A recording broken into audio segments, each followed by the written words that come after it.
According to the latest Human Development Report released by the United Nations Development Programme, Vietnam has been placed in the High Human Development Group.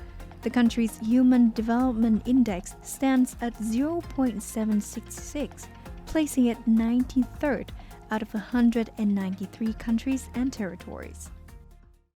Vietnam's ranking to increase primarily because Vietnam still managed to record a positive rate of economic growth. On April 9, 2024, Vietnam was elected to the Executive Board of the United Nations Entity for Gender Equality and the Empowerment of Women, UN Women, for the 2025-2027 term.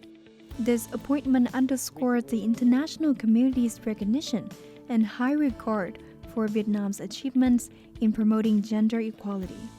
Recently introduced the Domestic Violence Prevention and Control Law, and this really is quite a step forward to support those who are survivors of gender-based violence. In its overall assessment of achievements at the United Nations, the international community views Vietnam not only as an active member, but also as a pioneer in fulfilling global commitments. Vietnam's strong commitment to leaving no one behind anchors its remarkable socioeconomic development.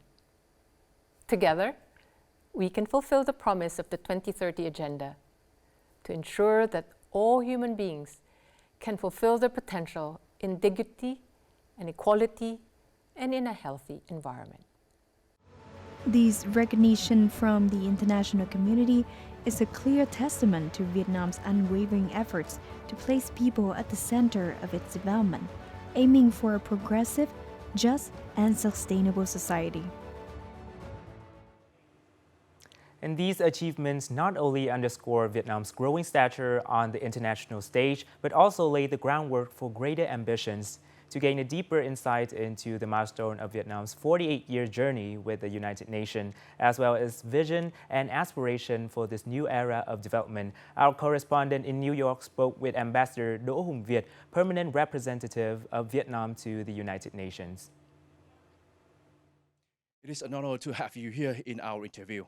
Looking back on 48 years, what would you highlight Vietnam's most important contribution to the United Nations? Vietnam was only admitted to the United Nations in 1977. But I think our contributions to the UN started way before that. So our years of struggles, I think, already contributes to defending the purposes, the principles, and the values of the United Nations. We have also introduced new initiatives, including, for example, the International Day for Pandemic Preparedness, the International Day of Play.